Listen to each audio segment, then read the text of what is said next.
आज हम लोग जो है हमारा एंटरप्रेन्योरशिप का वन शॉट करने वाले हैं। इस एंटरप्रेन्योरशिप के वन शॉट के अंदर मैं जो पीडीएफ यूज़ करने वाला हूँ आपको डिस्क्रिप्शन के अंदर नहीं तो कमेंट सेक्शन के अंदर पिन मिल जाएगी। ठीक है, चलिए शुरू करते हैं।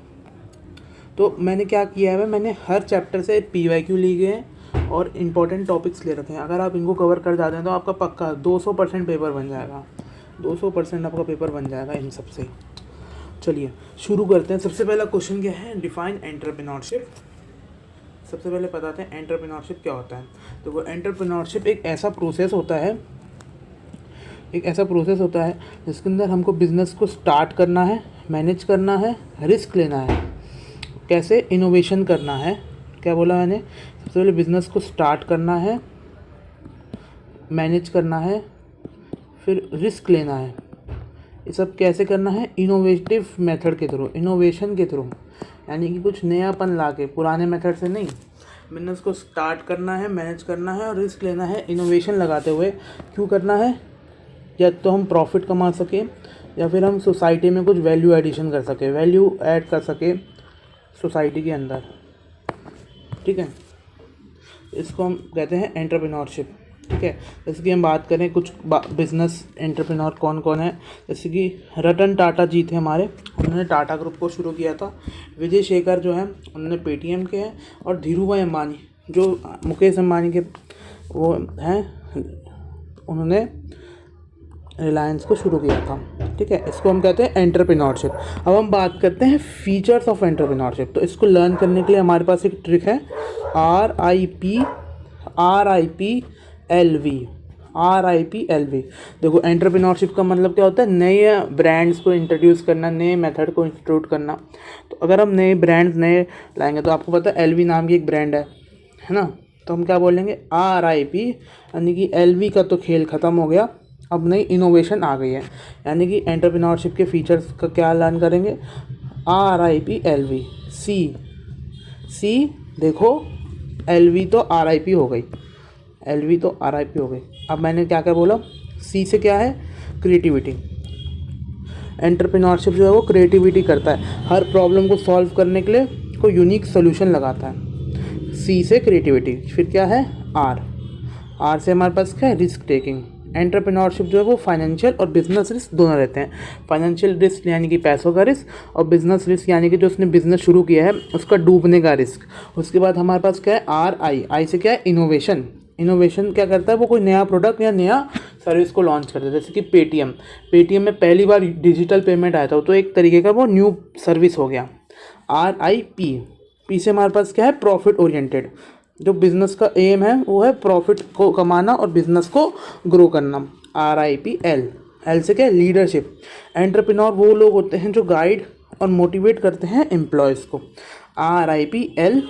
वी से विजन, यानी कि इनकी दूर की सोच होनी चाहिए। जो एंटरप्रेन्योर है इनकी दूर की सोच होनी चाहिए, लंबी सोच होनी चाहिए इन लोगों की, दूर तक का सोचें ये लोग। ठीक है, क्या है एंटरप्रेन्योरशिप के features, RIP LV। CRIP LV क्या बोला, क्रिएटिविटी। R से रिस्क टेकिंग, I से इनोवेशन, P से प्रॉफिट ओरिएंटेड, L से लीडरशिप और V से विजन। चलो लर्न हो गया ना। मैं इसी वीडियो में ट्राई करूँगा कि आपको सारे क्वेश्चन ऐसी कुछ ट्रिक्स बता के लर्न करवाने की कोशिश करूँगा। ठीक है, जितना हो सके उतना आपकी हेल्प करने की कोशिश करूँगा। नेक्स्ट पे चलते हैं, इंपॉर्टेंस ऑफ एंटरप्रेन्योरशिप। देखो एंटरप्रेन्योरशिप का मतलब नया बिजनेस को चालू करना। अगर हम नया बिजनेस को चालू करेंगे तो सरासल मतलब एकदम साफ सी बात है कि एम्प्लॉयमेंट जो है वो बढ़ेगी। एम्प्लॉयमेंट बढ़ेगी, सबसे पहला पॉइंट। अब इसी से लिंक बनाते हैं। अगर एम्प्लॉयमेंट बढ़ेगी यानी कि लोगों को काम मिलेगा। अगर लोगों को काम मिलेगा तो इससे लोगों की इनकम बढ़ेगी। इससे लोगों की इनकम बढ़ेगी तो देश का विकास होगा, यानी कि ग्रोथ ऑफ इकोनॉमी। देश का विकास करेगा ये। ठीक है, थर्ड, अगर हमने लोगों को एम्प्लॉयमेंट दी, उन पे पैसा आए तो पैसा खर्च करेंगे, यानी कि उनका स्टैंडर्ड ऑफ लिविंग, यानी कि जीने का तरीका, खर्च करने का तरीका।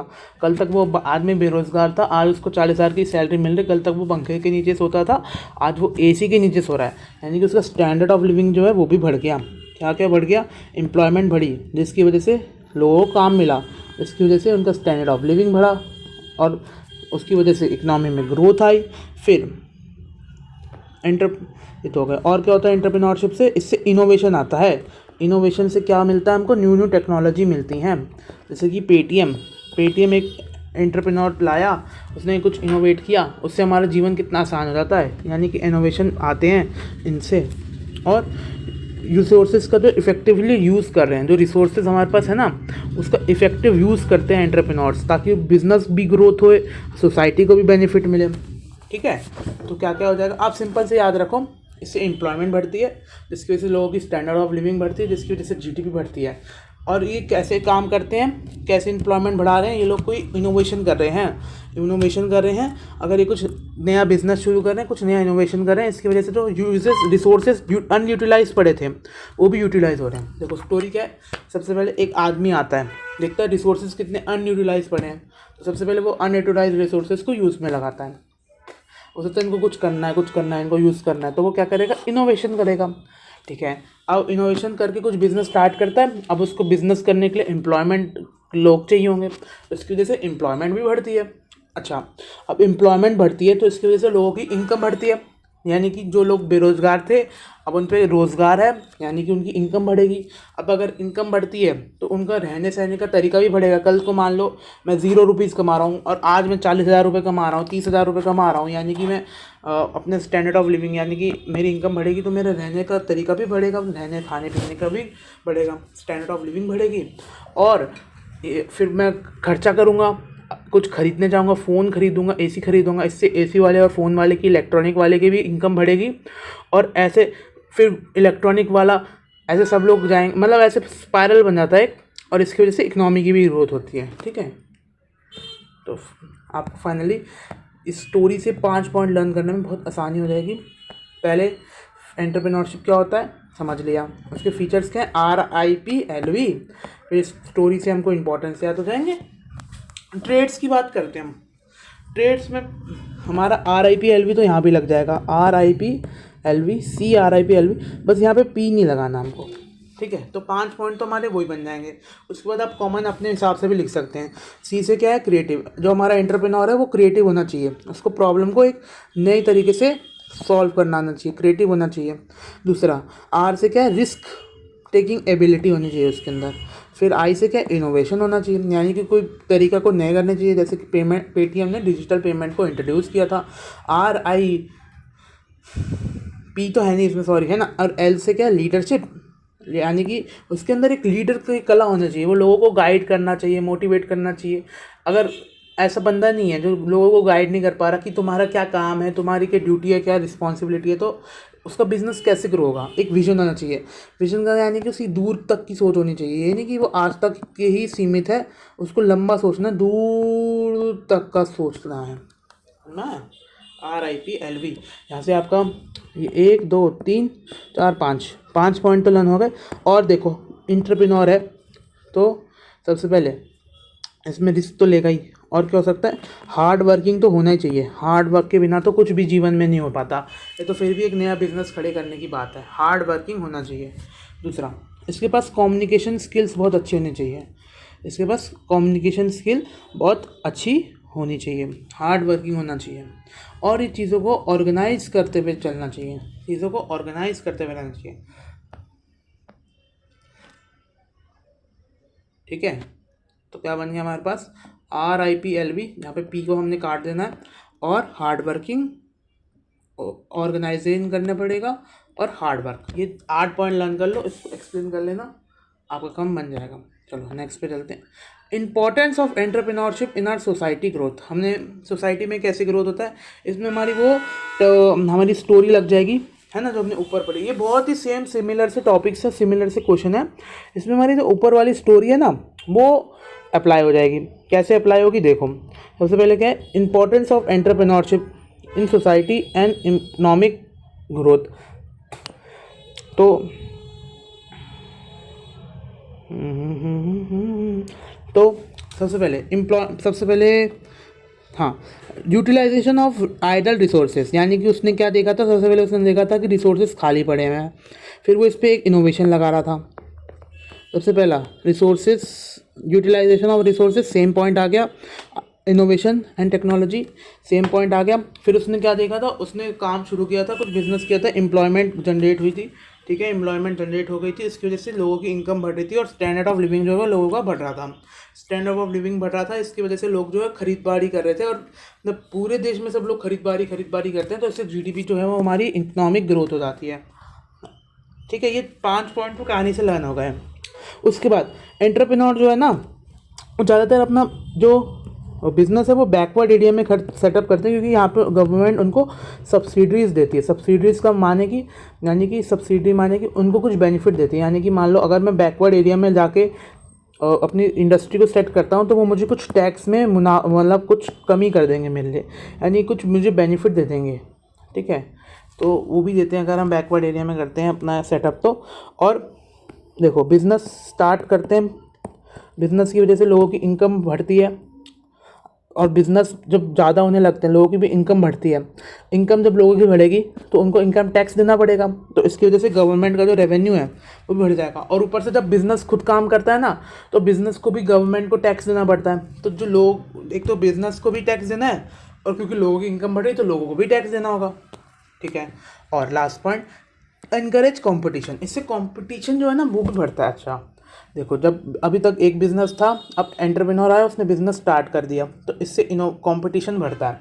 तो कंपटीशन बढ़ने से ना अल्टीमेटली हमारे कंज्यूमर को ही फ़ायदा होता है। कैसे होता है, जैसे कंपटीशन बढ़ता है, नए नए लोग आते हैं, तो वो अपने आप को बेटर करने की कोशिश करते हैं ताकि लोग बाग मेरे पास आएँ और उसके पास ना जाए। तो मैं अपने आप को बेटर से बेटर सर्विस देने की कोशिश करता हूँ, बेटर से बेटर क्वालिटी प्रोवाइड करने की कोशिश करता हूँ, ठीक है।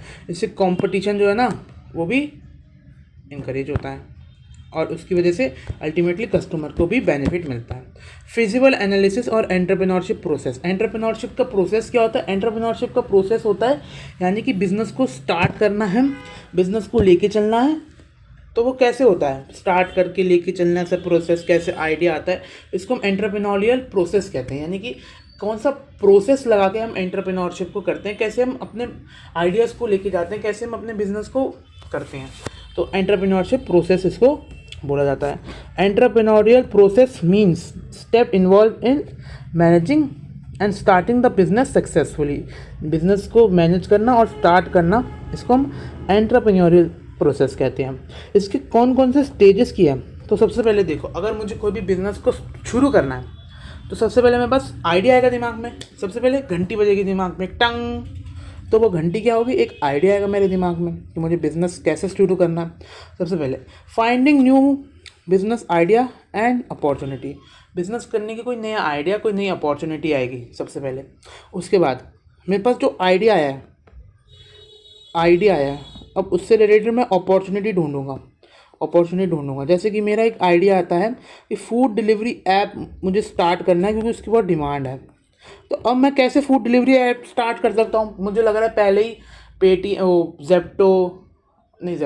ज़ोमैटो, स्विगी, ये सब तो है ही। तो अब मैं अपना खुद का बिज़नेस कैसे स्टार्ट करूं, तो मैं कुछ अपॉर्चुनिटी ढूंढ सकता हूं कि कुछ तो गैप हो रहा होगा। जैसे कि ये जो ऐप है बहुत ज़्यादा प्लेटफॉर्म फ़ी ले रही हैं, बहुत ज़्यादा डिलीवरी फ़ी ले रहे हैं, तो मैं जो अपने प्लेटफॉर्म पे जो है ये सब हटा दूंगा। तो एक अपॉर्चुनिटी मुझे मिल रही है कि इनके बिज़नेस में ये कमी है, ये प्लेटफॉर्म फ़ी वगैरह बहुत ज़्यादा ले रहे हैं, तो इसको मैं रिड्यूस करने की या हटाने की कोशिश करूँगा। इसको हम कह सकते हैं अपॉर्चुनिटी को आइडेंटिफाई करना, यानी कि उनमें क्या कमी है उनको आइडेंटिफाई करना, और मैं कैसे उसको सुधार सकता हूँ, कैसे मैं अपॉर्चुनिटी खुद को उसमें डाल सकता हूँ बिज़नेस के अंदर, इसको हम कहेंगे अपॉर्चुनिटी की आइडेंटिफाई करना। उसके बाद हमारे पास क्या आता है, फिजिबल एनालिसिस। फिजिबल एनालिसिस का मतलब, अब मुझे एनालिसिस करना है जो मेरा बिज़नेस आइडिया है, जो मैंने सोचा है, क्या वो प्रैक्टिकल है, प्रॉफिटेबल है। मैंने तो सोच लिया, मान लो कि मैं कमीशन कट करूँगा, अपना प्लेटफॉर्म फ़ी कम करूँगा, लेकिन अगर मैं ये सब करता हूँ तो मैं पैसे नहीं कमा पाऊँगा, तो मेरा बिज़नेस करने का फ़ायदा भी क्या है ना। इसको स्टडी करना, क्या पता मैं किसी और तरीके से पैसे कमा लूँ, मतलब उसमें स्टडी करना कि मैं जो सोच रहा हूँ क्या वो प्रैक्टिकल है, क्या वो प्रॉफिटेबल है कि भी नहीं है। तो इसको स्टडी करने के लिए 5 चीज़ें हैं हमारे पास। अब इसको कैसे याद करेंगे, इसको याद करने के लिए ओ लाला, क्या ट्रिक है, देखो, ओ लाला, ओ लाला मार्केट में टेक्निकल बड़ी ही टेक्निकल और फाइनेंशियल दिक्कत है। ओ लाला मार्केट में बड़ी ही टेक्निकल और फाइनेंशियल दिक्कत है। कैसे याद होगा? ओ लाला मार्केट में बड़ी ही टेक्निकल और फाइनेंशियल दिक्कतें हैं। ओ से हमारे पास क्या आ जाएगा? Organisational facility. एल से क्या हो जाएगा? लीगल। एम से मार्केट, मतलब मार्केट तो सीधा मार्केट दे रखा है, टेक्निकल, फाइनेंशियल। ओ से ऑर्गेनाइजेशनल और एल से लीगल। ओ लाला मार्केट में बड़ी ही फाइनेंशियल और टेक्निकल दिक्कतें हैं। इसलिए जैसे हम बिज़नेस को चेक कर रहे हैं कि वो प्रैक्टिकल है भी कि नहीं है, तो कैसे चेक करना है कि ओ लाला मार्केट में तो बड़ी ही फाइनेंशियल और टेक्निकल दिक्कत है। ओके, मार्केट्स में हमारा क्या क्या आ जाएगा कि कस्टमर की क्या डिमांड है, और कॉम्पिटिटर्स कैसे हमारे कौन कौन से, यानी कि कस्टमर की क्या डिमांड है और कॉम्पिटिटर कौन कौन है। टेक्निकल के अंदर टेक्नोलॉजी और मशीन्स कौन कौन सी अवेलेबल हैं। फाइनेंशियल के अंदर इन्वेस्टमेंट और प्रॉफिटेबिलिटी को देखते हैं। ऑर्गेनाइजेशनल के अंदर मैनेजमेंट को देखते हैं और हमारा ह्यूमन रिसोर्स यानी कि हमारे एम्प्लॉयज़ को देखना है। लीगल के अंदर क्या हमको उसका लाइसेंस मिल सकता है, क्या गवर्नमेंट के रूल्स कैसे हैं, लाइसेंस वगैरह देखना, गवर्नमेंट के रूल्स वगैरह देखना है ना। मार्केट के अंदर कस्टमर को देखना है, डिमांड देखनी है, कंपटीशन देखना है। टेक्निकल के अंदर टेक्नोलॉजी देखनी है, मशीन्स देखनी है। फाइनेंशियल के अंदर क्या वो प्रॉफिटेबिलिटी है भी नहीं है, क्या वो हम पे इन्वेस्टमेंट कर भी सकते हैं कि नहीं, मतलब इन्वेस्टमेंट कितनी चाहिए, प्रॉफिटेबिलिटी है कि नहीं है। ऑर्गेनाइजेशनल के अंदर हमारे एम्प्लॉयमेंट कैसे हैं, हमारे ह्यूमन के रिसोर्स कैसे हैं, हमारा मैनेजमेंट कैसे हैं। मैनेजमेंट का मतलब तो आपको मालूम ही है, क्लास 12th वाला, ठीक है। और ह्यूमन रिसोर्सेज यानी कि हमारे एम्प्लॉयज़ कैसे हैं। और लीगल फैसिलिटी यानी कि क्या गवर्नमेंट के रूल्स कैसे हैं, उसके लाइसेंस कैसे हैं। तो ओ लाला मार्केट में तो बड़ी टेक्निकल और फाइनेंशियल दिक्कतें हैं। याद हो जाएगा ना। चलिए आगे बढ़ते हैं। Importance of feasibility area. क्यों करना है हमको इसकी स्टडी? क्यों करना है कि आइडिया प्रैक्टिकल है कि प्रॉफिटेबल है कि नहीं है। इससे रिस्क कम हो जाएगा, प्लानिंग इम्प्रूव होगी। Oh shit. तो हम क्या पढ़ रहे थे? हम पढ़ रहे थे कि इम्पोर्टेंस क्या होते हैं, स्टडी करना कि आइडिया प्रैक्टिकल है और प्रॉफिटेबल है कि नहीं है। तो इससे रिस्क रिड्यूस होता है, प्लानिंग जो है वो इम्प्रूव होती है। प्लानिंग किस चीज़ की इम्प्रूव होती है कि बिज़नेस की प्लानिंग, यानी कि हम अपने प्लान को उस हिसाब से क्रिएट कर सकते हैं। डिसीजन मेकिंग में हेल्प करती है और इन्वेस्टर को अट्रैक्ट करने में हेल्प करती है। अगर हमको लगता है कि आइडिया प्रॉफिटेबल है और जाके किसी को बताएंगे तो इन्वेस्टर अपने आप हमारे बिजनेस में इन्वेस्ट करेंगे। नेक्स्ट, बिज़नेस का प्लान। अभी हमने क्या पढ़ रहे थे कि बिज़नेस के कौन कौन से स्टेज हैं, एंटरप्रेन्योर के कौन कौन से स्टेज होते हैं। सबसे पहले आइडिया आता है, उसके बाद अपॉर्चुनिटी देखते हैं उसकी, उसके बाद उस आइडिया की फिजिबल स्टडी करते हैं। अब स्टडी करने के बाद हम क्या करेंगे? बिज़नेस का प्लान बनाएंगे कि अगर हमको लगता है कि वो आइडिया ठीक है तो अब एक प्लान बनाएंगे और उस आइडिया को कंटिन्यू करेंगे। अब उस प्लान के हिसाब से रिसोर्सेज को जो है इकट्ठा करेंगे और रिसोर्सेज को मोबिलाइज़ करेंगे, इकट्ठा करेंगे। उसके बाद बिज़नेस को लॉन्च कर देंगे, स्टार्ट कर देंगे बिज़नेस। और उसके बाद जब हमारा बिज़नेस स्टार्ट हो गया है और अब अगर वो हमको सही लग रहा है तो हम उसमें ग्रोथ और एक्सपेंशन करेंगे, यानी कि नए प्रोडक्ट्स, नए सर्विस देना शुरू कर देंगे ताकि हमारा बिज़नेस जो है वो अच्छे से ग्रो कर पाए। ठीक है, यस। चलो next, entrepreneurship versus traditional business. Entrepreneurship और ट्रेडिशनल बिजनेस में क्या फ़र्क होता है? देखो, एंटरप्रेन्योरशिप और ट्रेडिशनल बिजनेस में सबसे बड़ा जो डिफरेंस है वो है way of doing the business. Traditional business जो होता है ना, वो एक तरीके से थोड़ा फिक्स रहता है। जैसे कि अगर एक किराने की दुकान है तो वो ट्रेडिशनल बिजनेस हो जाएगा, यानी कि हमें पता है कि वो किराने की दुकान है, वहाँ दाल आटा चावल ये सभी मिलने वाला है। ठीक है, वहाँ पे आपको जाके कोई वीडियो गेम्स नहीं मिलने वाली, तो यानी कि और लेकिन एंटरप्रेन्योरशिप में क्या डिफरेंस है ट्रेडिशनल से? यहाँ पे ना इनोवेशन है, कुछ नयापन है। ठीक है, कोई नया आइडिया है, कुछ नयापन है। ठीक है, तो बेसिकली इनोवेशन जो है ना वो मेन पॉइंट है, जहाँ जो एंटरप्रेन्योर को और हमारे ट्रेडिशनल बिजनेस को डिफ्रेंशिएट करने का जो हमारा मेन पॉइंट है, जो मेन लाइन है वो हमारी है, मेन पॉइंट है वो हमारा हो जाएगा इनोवेशन। चलिए आगे देखते हैं अब हम लोग मीनिंग क्या है इसकी। मीनिंग बात करें तो यहाँ पे जो है, एक मिनट साफ़ कर दूँ, यस चलिए चलो, इसके अंदर न्यू बिजनेस क्रिएट हो रहा है, इसके अंदर हम एग्जिस्टिंग बिजनेस को ही मैनेज करना सीख रहे हैं। रिस्क हाई है, ऐसा रिस्क है, देखो बिजनेस हमने नया शुरू किया तो फेल होने के कितने ज़्यादा चांस है, तो हाई रिस्क है। लो रिस्क है, चलता आ रहा है, किराने की दुकान खोलोगे तो यार कहीं ना कहीं तो चली जाएगी, अगर सही एरिया में खोली होगी तो इतना रिस्क है। मैं नहीं कह रहा रिस्क नहीं है, लेकिन रिस्क थोड़ा कम है क्योंकि कोई नयापन नहीं है। जैसे कि आपने देखा वो एक शार्क टैंक में कैसा वो एक बंदा आया था जो मास्क बना रहा था ग्लास का, तो क्या गंदा आइडिया था वो, तो उसमें कितना ज़्यादा रिस्क था, उसने अपने पैसे लगाए होंगे, रिसोर्स लगाए होंगे, एम्प्लॉयमेंट दी होगी लोगों को, और इतना गंदा टट्टी आइडिया था वो, मतलब उसमें कितना ज़्यादा रिस्क था और आइडिया भी एकदम फ्लॉप। लेकिन अगर आप किराने की दुकान ही खोलोगे तो अब किराने की दुकान में आप कितना ही बुरा कर लोगे, आटा में मिलावट कर लोगे, दाल में मिलावट कर लो, लेकिन आपका बिजनेस तो चली जाएगा। थोड़ा सा रिस्क तो उसमें कम है। चलो, इनोवेशन फोकस है और ये रूटीन वर्क फोकस्ड है। ग्रोथ और अपॉर्चुनिटी ही इसका ऑब्जेक्टिव है। इसमें क्या है, स्टेबिलिटी बने रहे, मैं जो काम कर रहा हूँ वैसे चलता रहा। फ्लेक्सिबल होता है ये फॉर्मल होता है, स्ट्रक्चर होता है। फॉर्मल यानी कि जैसे चलता आ रहा है वैसे चलता रहेगा, इसमें कोई नयापन तो है नहीं, तभी तो वो ट्रेडिशनल बिजनेस है। अगर इसमें कोई नयापन डाल दिया तो वो तो फिर एंटरप्रेन्योरशिप में आ जाएगा। ये क्रिएटिव है, ये एडमिनिस्ट्रेटिव है, यानी कि जो चल रहा है उसको चलते रहो। यहाँ पे कोई क्रिएटिविटी, कुछ नयापन लाना होता है। और अगर सिमिलैरिटीज़ की बात करें, दोनों को प्रॉफिट कमाना है, ऐसे मतलब है। दोनों में प्लानिंग और मैनेजमेंट तो लगता ही लगता है, और डिसीजन मेकिंग तो दोनों में ही करनी होती है। Okay, last two question of this unit. Creativity and innovation two are key to entrepreneurial success. Creativity और इनोवेशन जो है वो एंटरप्रेन्योर के सक्सेस पे सबसे ज़्यादा होता है। इसको स्टेटमेंट को जस्टिफाई करना है। सबसे पहले हम बात करते हैं क्रिएटिविटी का मतलब क्या होता है और इनोवेशन का क्या मतलब होता है। क्रिएटिविटी का मतलब होता है कोई नया आइडिया को जनरेट करना। अब हम जब उस आइडिया को जनरेट को अप्लाई करते हैं तो उसे कहते हैं इनोवेशन करना। दिमाग में तो हमारा बहुत कुछ आता है, लेकिन हम जो अप्लाई करते हैं उसको ही हम इनोवेशन कहते हैं। इमेजिनेशन यानी कि ख्याली दुनिया, वो क्रिएटिविटी हो गई, और उस इमेजिनेशन को इम्प्लीमेंट करना इनोवेशन होता है। समझ में आ गया इनोवेशन और हमारा क्रिएटिविटी के बीच का फ़र्क। उसके बाद हम देखते हैं कि इनोवेशन में और क्रिएटिविटी की क्या इंपॉर्टेंस है। ये हेल्प इन प्रॉब्लम सॉल्विंग। कोई भी यूनिक एंटरप्रेन्योर को दिक्कत आ रही है तो उसका सोल्यूशन जो है उसको मिल जाता है। जैसे कि फूड डिलीवरी के ऑनलाइन जो ऐप थे, तो हमारा जो जोमेटो का ओनर था तो उसने कैसे करके सारे मेन्यू को इकट्ठा करे थे और वेबसाइट पे डाल दिए थे। ऐसे ही जोमेटो की शुरुआत हुई थी। तो कैसे इससे प्रॉब्लम सॉल्व होती है लोगों की कि हमें ऑनलाइन सबके मेन्यू नहीं ढूंढने पड़ते, एक वेबसाइट बना दी थी उन्होंने। कॉम्पिटिटिव एडवांटेज मिलता है इससे हमको, यानी कि हम एक नया बिजनेस शुरू कर रहे हैं। जैसे कि एप्पल ने स्मार्टफोन जो है उसको एडवांस स्मार्टफोन को इंट्रोड्यूस करे थे। कैसे उनको एक एडवांटेज मिलेगा कि 2011-2010 में उन्होंने शुरू किया उसको बनाना, लेकिन आज तक 2026 तक उनको एडवांटेज है कि बेस्ट प्रीमियम क्वालिटी स्मार्टफोन लेने हैं, हवाबाजी करनी, टोरेबाजी करनी, आईफोन ले लो। यानी कि एक क्रिएटिव एडवांटेज तो मिल जाता है हमको। सेटिस्फैक्शन देते हैं कंज्यूमर को। अगर हम कोई इनोवेशन करते हैं यानी कि हमारा प्रोडक्ट जो है वो बेटर हो रहा है, तो उससे कस्टमर को एक सेटिस्फैक्शन मिलता है कि हाँ कुछ माल है, कुछ बढ़िया चीज़ है।